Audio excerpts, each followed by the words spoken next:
In this video, we will discuss an overview of pressure networks. If you'd like to follow on with this video, please open the file pressurenetworksoverview.dwg located in the training folder as discussed in the Working with this Dataset video. In Civil 3D 2013, Autodesk introduced pressure networks. Included in Civil 3D is a large, out-of-the-box catalog of pertinences and fittings in a variety of materials and sizes.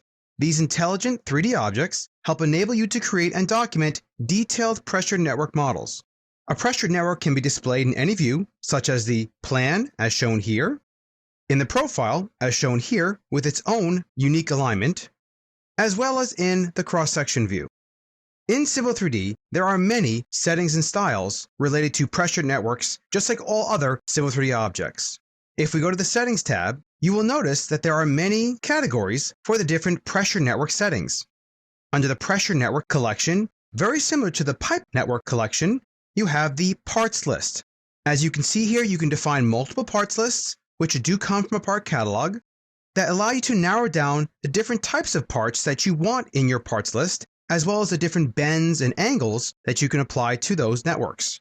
You'll also notice that there is a pressure pipe category to define how the pressure pipes will display, as well as the labels or tables.